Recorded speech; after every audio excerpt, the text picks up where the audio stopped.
Welcome to another episode of the Gap Down Backer podcast. Today we have a special guest with us. First, Jarrod. Dang it, I should have asked before the podcast started. Remer. See, Yeah. 99% of the time I do, and this is the one time I don't. So Jarrod Remer with You're us. good. He is the offensive line coach at Cedarville High School in Arkansas. It's in Cedarville, Arkansas. It's just north of Van Buren. Coach, how you doing? I'm doing good. Pleasure to be here. How are you doing? I'm doing all right, Coach. And then for anybody wondering, Mike Deary will probably not be here today. He went a little hard in the paint last night after the Buckeyes beat Clemson, and I get it. All I heard last night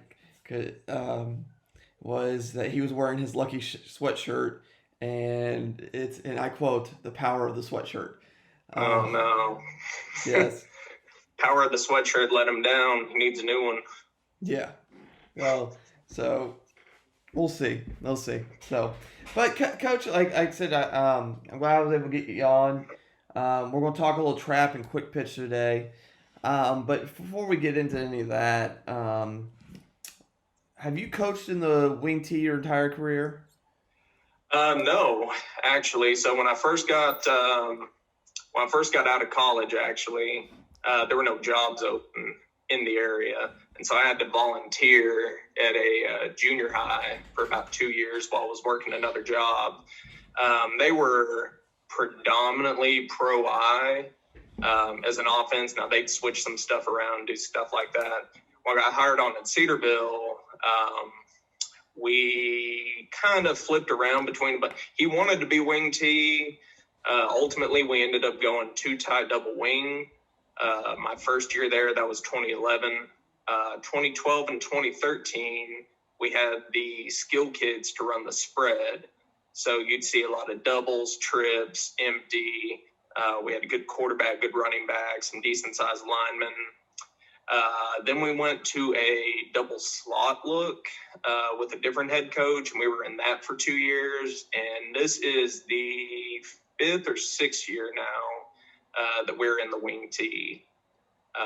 So it's kind of been a hodgepodge, but I would say mostly wing T type based, Okay.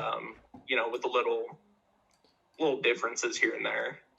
What was that transition like for you from that power I stuff to the dabbling to the full blown wing T? How did that process work for you as an offensive line coach?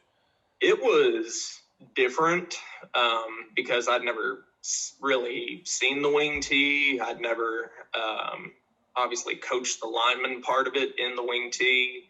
A lot of the power I stuff at that junior high level was basically like a man-on system. Like, you have a guy on you? Yes, okay, block him, unless we were running a power or a counter.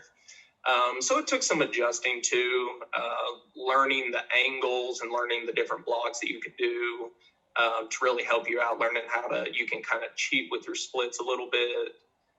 So all that took some time to get used to, but it's been pretty good. Awesome, Coach. And then from a technique standpoint, what was like the biggest change you had when you took over, made that switch? Really the stance, because with the man on, what that head coach wanted us to do was be really heavy on our hands. So you would almost get kind of like a defensive lineman stance where you have a bunch of weight on your hand. You're really heavy on your toes.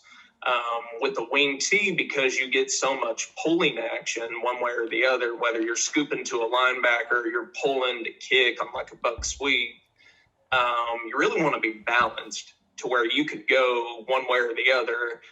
You want to have weight on your hand, but not so much that if I grabbed your hand and picked it up, you're just going to fall over.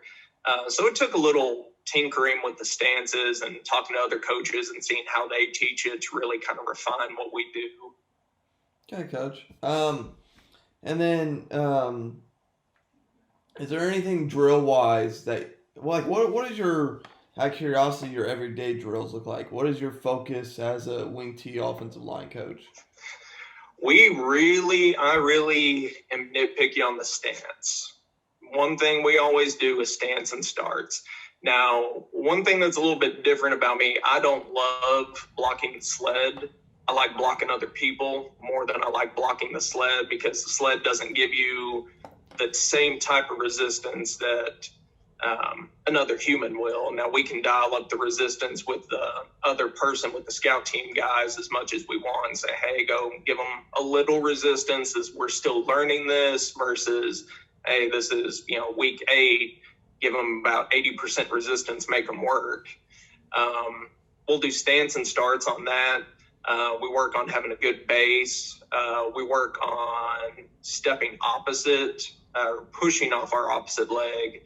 So, for example, if I'm trying to reach to my right, my first motion should be pressing off my left foot, and then my right foot's going to catch me like under my hip where I need to be, and that keeps me in a power position, versus what I was always doing, and I just made this change recently. I think everyone that's done offensive line has always been taught the 6-inch jab step, so to speak. And then when I really started looking at it, you lose a lot of your power when you take and you step. It puts your shin at a weird angle when you take that step, and you lose some of your power. You have the tendency to get outstretched, to where now your quads and your hips aren't up under you anymore. You're more outstretched. It's more of a long arm with your leg. And I noticed that we lost a lot of power, and we would start coming up in our stance versus kind of staying low and down where I want them to be. So every single day we drill that, and you can tell a difference, and the kids can tell a difference. And that was my big thing. Can you feel the difference with this? Yeah, I can feel it, to the point that when they will fire out and do something, they'll come back to me and say, I didn't get in the right stance. It didn't feel right when I fired out. But we'll work down blocks every single day. We'll work reach blocks and the different techniques that we'll do for that. And then obviously I've got to divide my time up between O-line and D-line. So, we kind of work both as much as we can. Okay. Well, let's start moving on to kind of today. I mean, like I said, me and you kind of messaged back and forth and talked trap and quick pitch. And we'll start with this today. I mean, why are trap and quick pitch two of your better plays? Before we get into the diagrams, who goes where, and some film. Like, why do you think that's two of the better things you guys do? Trap, in my opinion, is one of the better plays in football, because it hits so quick and it's such a downhill come get some play. It doesn't take a long time to develop.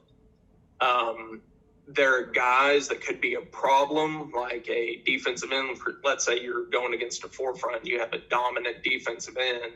Well, you don't necessarily have to worry about him on that particular play, because you're not trapping him. You're going to trap the defensive tackle. So it allows you to, in some instances, not worry about blocking a stud defensive end, so to speak. Like I said, it just hits so fast that, you're usually good for, 4 to 5 yards when you run it. And you can run it with our offense. You can run a trap with your quarterback out of a wildcat set. You could run it with a fullback. You could run it with a halfback. And we use pretty much all those variations during the course of the season.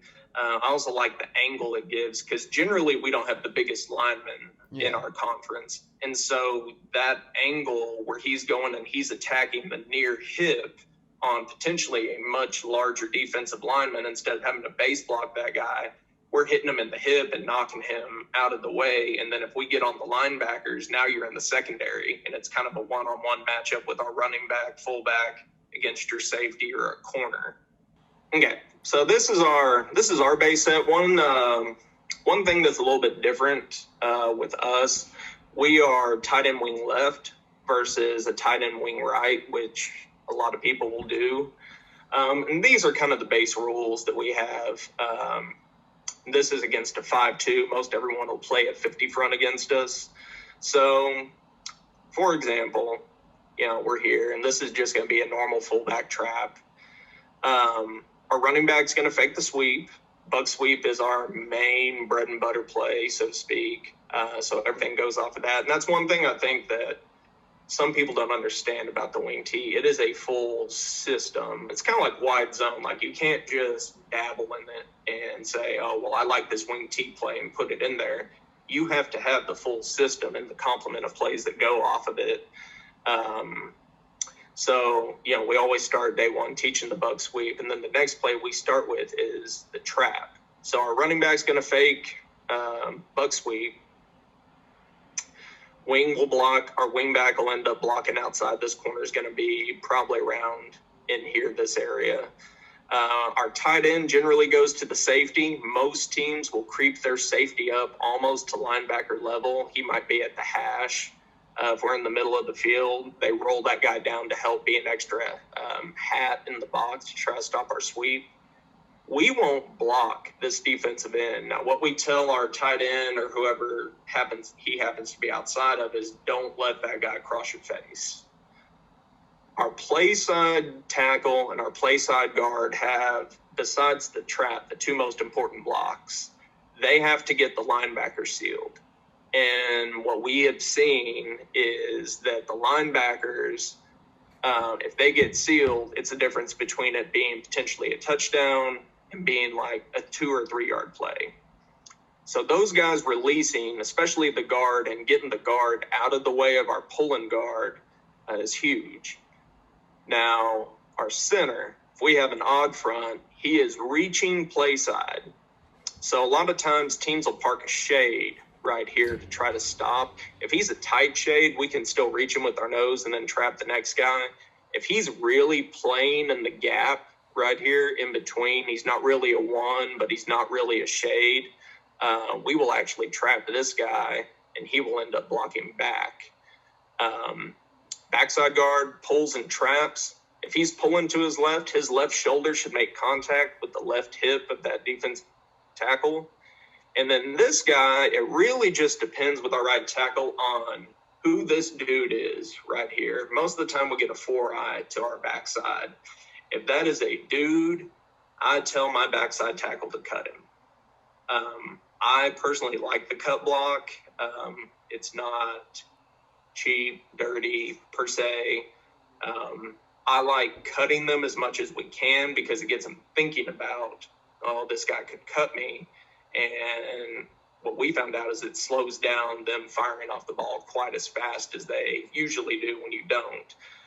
If this guy's more of a head up 4 or even a 5 out here and this guy bumps out to be kind of like a 9, then his job is to scoop and try to get to this linebacker. And his path that we tell him is, you're aiming at the play side linebacker to block the backside linebacker, because if this guy's any good at all, once he sees this guy pull, he should be screaming over here. So you've got to run where he's going, not where he's at.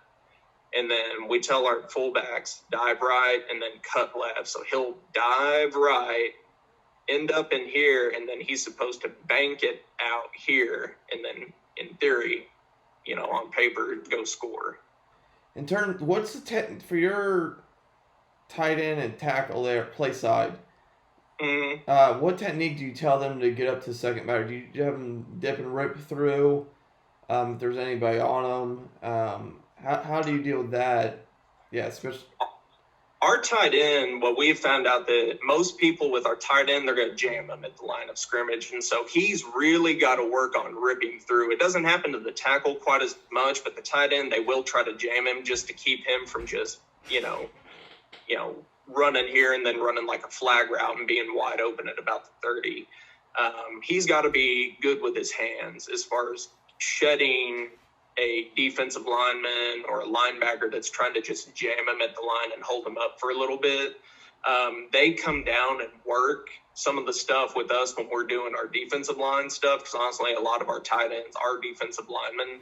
So some of the techniques that we do, the rip, the swat and swim, stuff like that, it ends up helping them as far as getting off that pressure that gets on the front line. The tackle, it usually doesn't happen quite as much. If we really had a true odd front, if it wasn't a 50, if these 90s were feathered out quite a bit and these two defensive tackles were more like 4 eyes where they're splitting him down the middle, I always tell him, if he's inside of you, try to release and go over the top, because if you take that first kind of outside step, this guy might end up following you. And when he follows you, it ends up making the gap bigger, and it helps your pulling guard. Okay. And then what I tell him, once you get on this linebacker, obviously we want to get him by the chest plate and get that internal, external rotation. Sorry, we want to pin our elbows to our rib cage. And then I always tell them we want to frame our feet around them to where we've got them. And once we get our hands on them here, we're still moving our feet, but they're outside of their feet. So we've kind of got them, they're stuck. And, you know, if we get on them and can get on them and stay on them for a second or two, the way that play hits, our backs should be past them at that point. Yeah. Again, it's a lot of it's anticipating and knowing where's the ball going. You know, where do I need to be? Where do I need to get my butt turned where I can seal this guy off and create a safe path for our running back? So quick pitch is a weak side toss play for us. We'll run this, especially if teams are overloading over on the play side with our tight end to try to stop our buck sweep. We'll also run it. We ran it a bunch a few years ago against a team from Oklahoma. We were running our belly play, which is a weak side ISO. We were running that right in here. So they were loading everyone in here to stop that play. And there was basically just a corner outside. And if we can catch someone doing stuff like that, we'll just run quick pitch until they stop it. So, you know, there's a couple of different ways we can do it. This is the first install that we teach. So we have our wide receiver crack block, the first linebacker that's off the line of scrimmage. Our play side tackle is reaching the first guy outside of him. So in this scenario, this 4-eye is kind of inside of him. He wouldn't necessarily block him. He would actually be trying to get out here. Once he sees this guy's blocked, then he's really looking for this linebacker. We tell our guard, you are pulling. This is the one play, man, that you get to show how fast you are. You get to show mommy and daddy how fast you are. You are pulling like your hair is on fire out here toward the corner. We tell them, like, you're probably not going to make contact with that guy. He's a better athlete than you are. So run at him as fast as you can. If he just sits there and takes it, by all means, run him over. But if he dodges you, that's good. Our running back's reading where he's going, and he's just going to cut opposite of you. So generally with our linemen, their main rule is we are stepping play side. We're trying not to let any of these defensive linemen cross our face, but we're really worried more about the second level. You know, this backside defensive end should not catch our running back, because our quarterback's going to reverse out and pitch it, and he's going to catch the ball probably right here.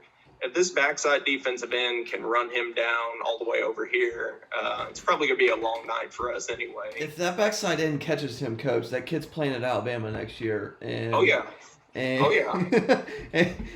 it doesn't matter what you run at that point. You're not. No, and that's why I tell them, guys, if he catches us, we're in trouble anyway. So, try to get to the guys that we think have the better shot of making the play over here. And then sometimes we won't even block that corner. Sometimes we might send this guy and try to send him up to the safety, and have this guy come and try to reach this guy depending on where he's at. If he's going to apex the tackle and number one, if that's his rule, we might scoot this guy in a little bit closer and then send him to the safety and make that corner tackle our running back all night long. Yeah, I find that it's that end outside back or whatever you want to call it, the receiver getting them kind of depends on his leverage and depth. Like when they're super tight to the line, it's like, now tackle just go reach him.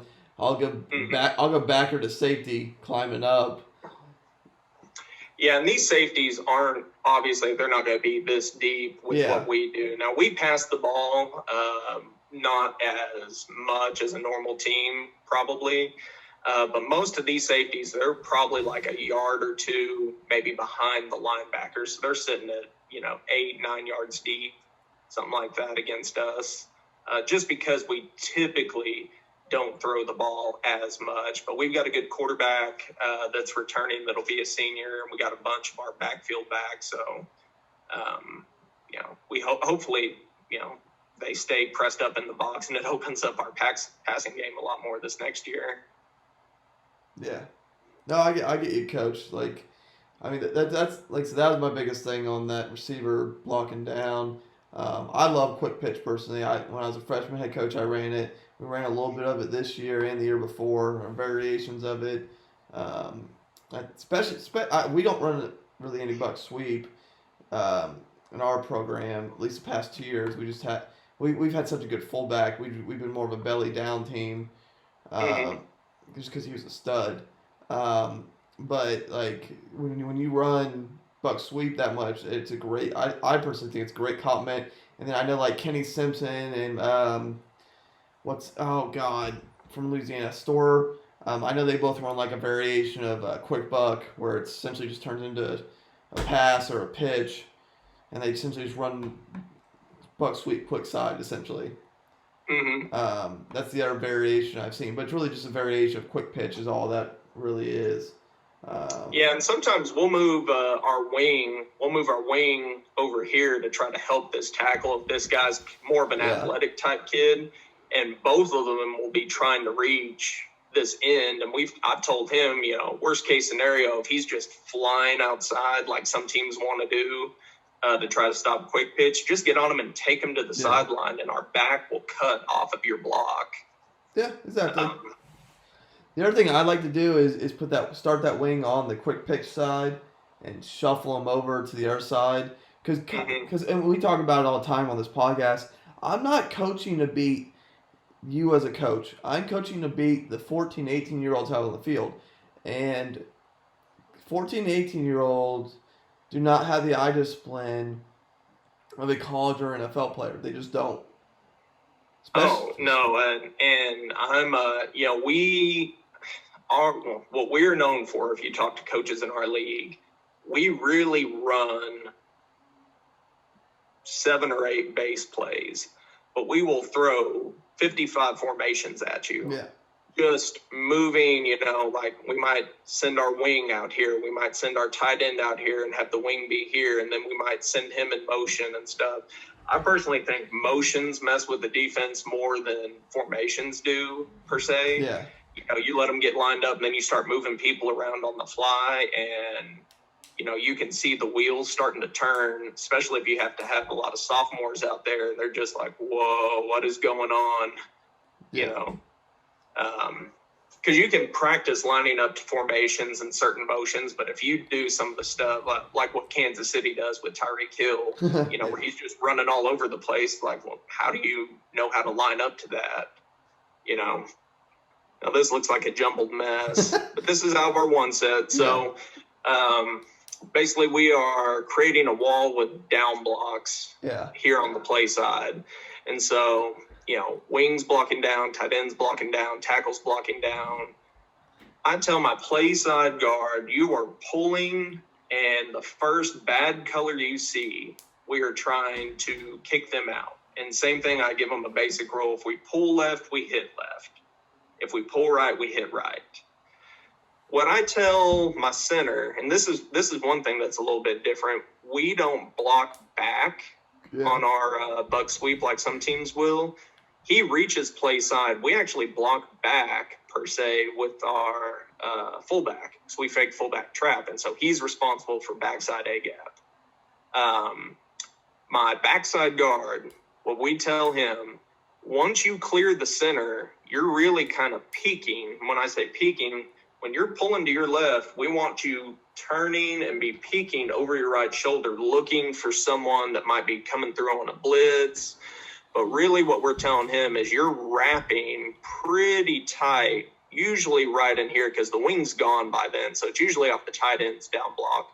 You're wrapping, and the threat's going to be coming from in here. It's not going to be out here. So anytime in practice, if we see him pulling and his eyes are looking out here, I'll get on him and say, look, there's one bad guy out here.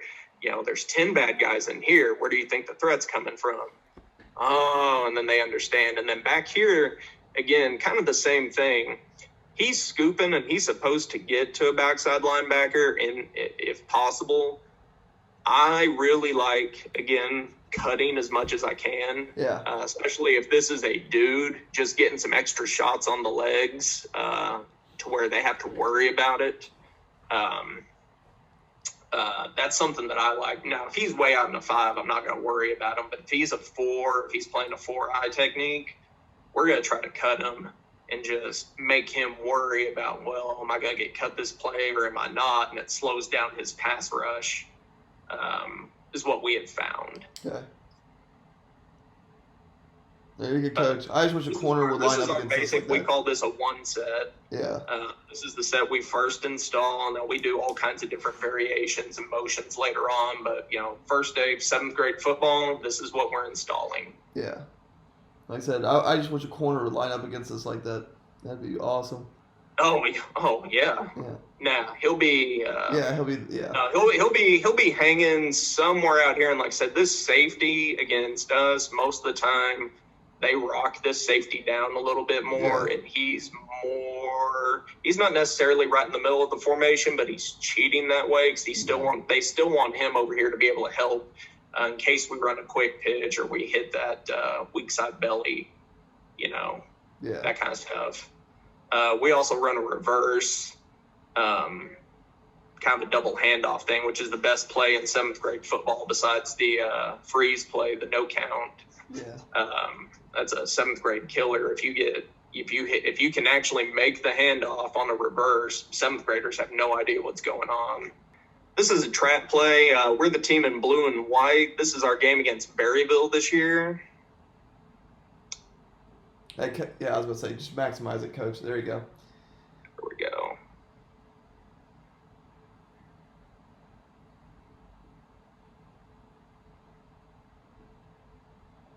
That is our that's Hayden Partain. He's our fullback. Like I said, we've split kind of a doubles look. This is a 5 set, so we've got our main running back right here at the slot position. Fullback here, super smart kid. Got I think a 31 or a 32 on the ACT. He's basically another coach out there. But he really worked hard to transform his body over the offseason, even during the lockdown and stuff. He went from 185 to 215, just dragging tires and lifting weights and stuff. Hard-nosed kid. I mean, we just love him to death. He's really good about yards after contact.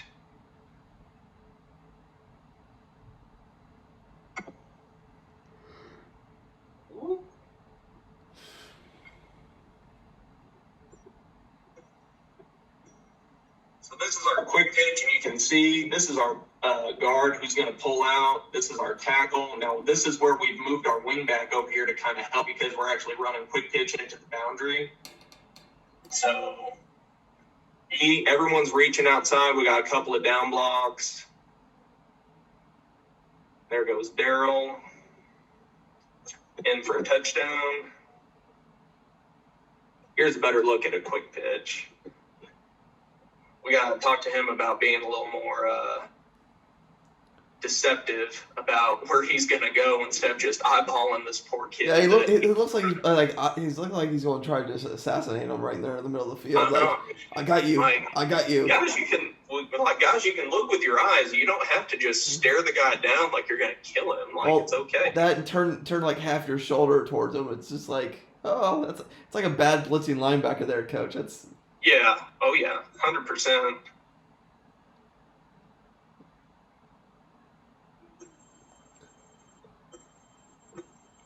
So we got our reach, which he ends up turning him loose. We got our pulling guard. That kid was a sophomore this year.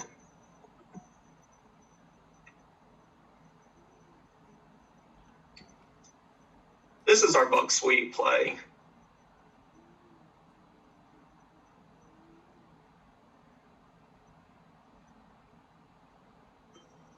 Go back.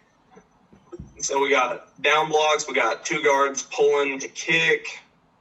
Our backside guard should have wrapped a little bit more. He ends up kind of getting lost here and turns all the way around. So then it ends up, he actually should have gotten the safety that's coming down, but Daryl's just an athlete and ends up making that guy miss, goes all the way to the end zone. So this was after a punt. They ended up pinning us on, it ends up being like the half-yard line. We're going to run a quick pitch here, and it's going to go 99.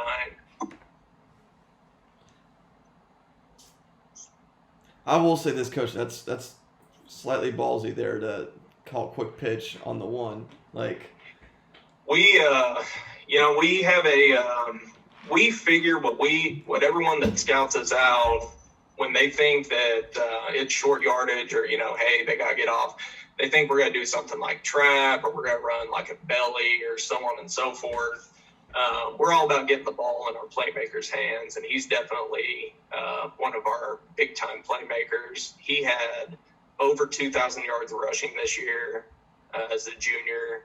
And he had transitioned, actually. He was the fullback for us last year, and he went to the main running back this year, so it was kind of a new position for him. But we just like the matchup with him being able to get us off the line, and then it ended up going 99 yards. that was a pretty good down block by I think that was your tight end there. Or was it your tackle? Your tackle. Yeah, he ends up reaching, and then we get a down block coming from our fullback. Right there. Yeah, we had flanked our fullback out just so we could make sure. And he's really good. Partain is really good any time that we need a block. We can move him around, and he'll get the job done and have zero excuses. Let's see, Green Forest. So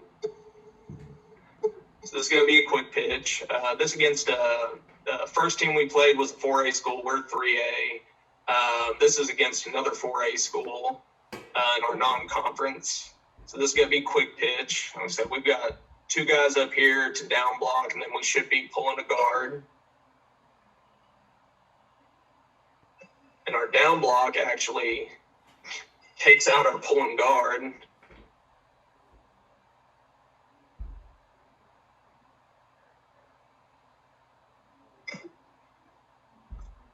Quick pitch again.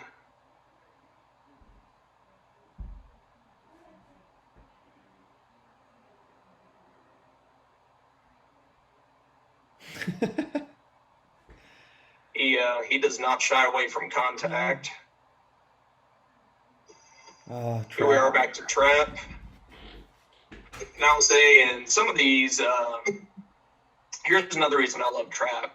In fact, in most of these, the pulling guard that is doing the trapping is a sophomore, and he weighs 141 pounds. And he's blocking guys that are 260 plus, and he's just using his angle and using how aggressive he fires off the ball and hits. And all it takes is just that split second of getting him out of the way for our fullback to clear.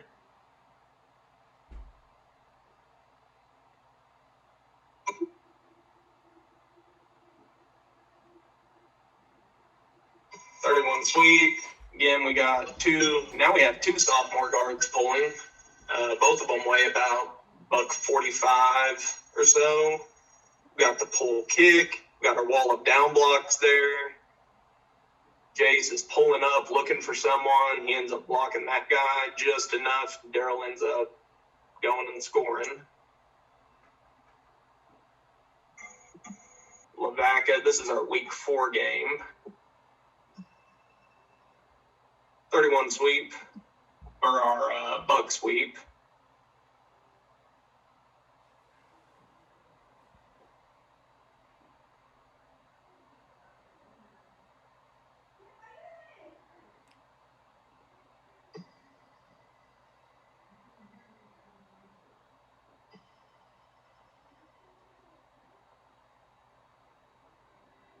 The key to that play working is really your down blocks on the front side and then your guards pulling and kicking. He can't be afraid of anyone that's out there. He's got to go and at least, make a pile there. Yeah. And then your backside guard, if he pulls and fills and even gets a piece on a linebacker, if you have a good running back, he should be gone by then. And Daryl's gotten really good about being patient and following his linemen and kind of setting his blocks up, so to speak, versus just barreling through there and, trying to outrun everyone. Here's a quick pitch again. He just runs a kid over at the goal line.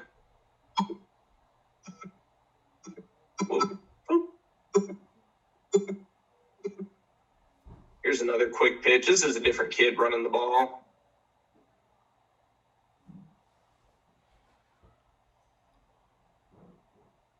It's one of our favorite weak side plays.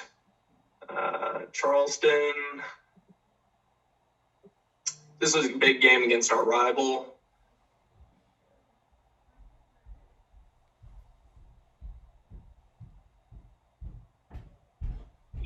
We kind of end up having like a thunder and lightning effect with Partain and Daryl there. Partain's a hammer that can go and just drag people. And it ends up showing about the third quarter, so they get tired of tackling him. And then here's a good 31 sweep out of Daryl.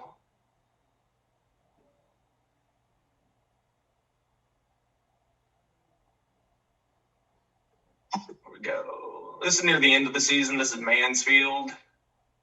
Here's another trap.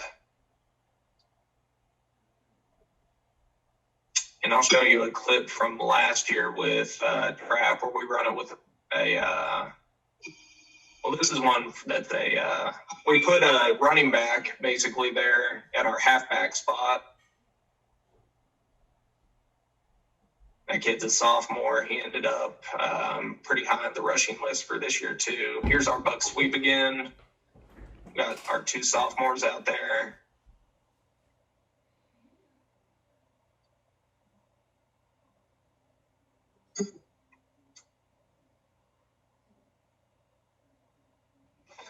I like not blocking the corner and just making that corner have to come up, especially if you've got a physical running back and having him come up.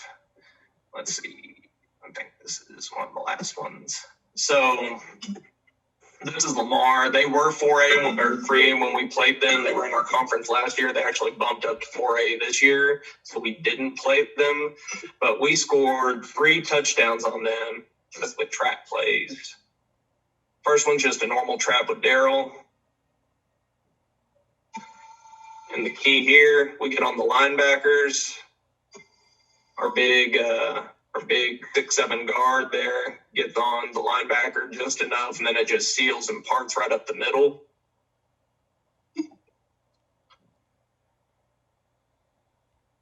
And then this one, we've run basically, he's almost in a wing position. It almost looks like a double wing type deal. This would be like a one upset. And so it's still a trap, but we're running it with our running back that is up here. And like I said, Daryl this year this was his sophomore year. He was a fullback for us. And it just opens up. That's one of the reasons we love that play so much is it just hit so fast, and you can be gone. Is there anything that gives you like your traps and problems? Anything you kind of see that kind of causes some issues for you, Coach? Teams have started putting a shade there to stop trap, where he's not head up on our center. They will get either half and half, or sometimes they just park him in the gap, but he's really kind of pinching hard. Yeah. Yeah, I mean, if teams do that, trap's probably not a great play that night, but we could still run it. We just have to change our rules a little bit, make kind of some halftime adjustments. The general rule is if you trap the first down lineman past the center. So the rule would be to trap that guy that's a shade. If he's pinching hard, it makes it a little bit more difficult, especially if he's not lining up on a lineman, if he's just lining up in a gap. A lot of teams have tried to do that, but we've still had decent success, running the trap. It just might be, 4 or 5 yards instead of, a 20, 30-yard burst, so to speak. But that's what we've seen quite a bit is, they'll move that nose over to be like a shade, and then they'll really creep their linebackers up to where there's hardly anyone outside of the box. Lamar had 5 here, 6, 7, 8. So they would have 8 because these linebackers would start creeping up to be, about 4 yards away. So now you have 8 in the box you got to worry about. Yeah. But again, you saw on those trap clips, if you make it past the linebackers, now you're in secondary. So it's a feast or famine type approach on defense. I mean, it's either going to be a big play or you're going to give up a big play. Yeah, I mean, traps out of this offense, traps one of my favorite plays. I mean, it as I said, it was actually our favorite third down play this year because it can just pop, and if it doesn't pop, it's safe. Like, so both ends on the ball, and I mean, you should be guaranteed at least a few yards, on it. Yeah. Worst case, you're probably getting 0 or -1 if something really blows up. Most of the time, you're probably getting 2 to 4, and then when it's run right, I mean, you're popping for 20 plus most of the time. So yeah, I mean, it doesn't have the risk of running quick pitch in your own end zone, per se, where he's catching the ball a few yards behind the line of scrimmage. And that's why we like it. We'll run trap with our running backs because it just hits that much faster. Yeah. Some of those cats, they hit a crease and they could be gone. Our main fullback, he's still really he's a tough runner. He just doesn't quite have the speed that those other guys do. But I mean, he's more of a sledgehammer coming at you. Now, while we wrap up here, a couple quick questions. From an install perspective, what is the kind of the process you guys go through? So like I said, we always start with buck sweep. We will teach that. First thing we got to find is our quarterback. I mean, and I'm talking 7th grade. So we're a 3-man staff, 7 through 12. So when we start with 7th grade, we got to find a quarterback who can take a snap from under center. That's usually hard part because everyone, growing up, they see the NFL and college and everyone's spread out and, shotgun snap and stuff. We want them under center in our offense. And then gradually we'll move to where we can be in like a pistol or a shotgun in certain situations. But it's all about just fundamentals for sure. For the first several days, here's how you get in a stance, here's how you would snap the ball, here's how you take a snap, so on and so forth. Once we got all that down, we teach the buck sweep, and then we go to trap. Reverse is a good one that we'll go to after that. Then we go to waggle, which is one of our probably our main pass play that we've been running off the play action, off the buck sweep look. And then we'll gradually get to quick pitch, and then we can sprinkle in some of our other stuff. Read, we call belly read. So our read play, we'll get that installed and tell them the rules on that and all that stuff. I appreciate it, Coach. And then kind of like the last thing before we go is I'm always curious about this when I talk to guys is when you guys as a staff are looking to learn more or develop more for the Wing T stuff, who do you guys kind of like reach out to in your area or talk to or? Well, so in our area that runs stuff similar to us, you have Prairie Grove, which is where our head coach came from. So he will call Danny Absher and talk to him as far as, hey, this is what they're doing on defense to us. How did you adjust what plays you were calling or formations to take advantage of this? And Coach Absher's, one of the legends here in Arkansas. You got Lake Hamilton that just made the 6A state title game. They're running the wing T. We can go and talk to them. Harding Academy, one of the colleges, they're more flex bone, but they still have some wing T principals here. I mean, there's just a bunch around the area that run kind of a similar offense to what we run. Rise in Arkansas, we could go and talk to that guy, Clay Toddy. He's, and again, another coaching legend, over 200 wins in his career.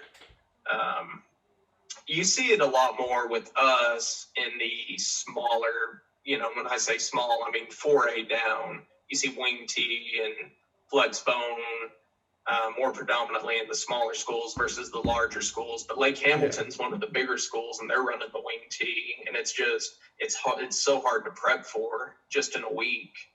And that's one of the reasons we really like it is, with all the misdirection and all that stuff, it's really hard to prep for in a week, especially if you're going against a flex bone or like a split back beer type team.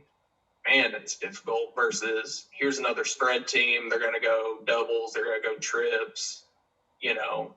Pretty much they're going to run like a zone or a GT and, have some wrinkles off of that. But it's nothing drastically different than what you've seen from another spread team, so to speak. Yeah. No, I get you, Coach. Well, Coach, I appreciate you coming on. Coaches who are listening to this or watching this, his contact information in the bio, his Twitter, and so forth. So if you want to get a hold of him, talk some football with him, talk some wing T, or have any other questions about Arkansas football, like I said, you can reach out to him below. Please do that. Give him a follow. Obviously, like normal, if you're watching this on YouTube, give it a like, subscribe to the channel. If you haven't, it just helps everything out with that. And then just thank you again. And this was another episode of the Gap Down Backer podcast.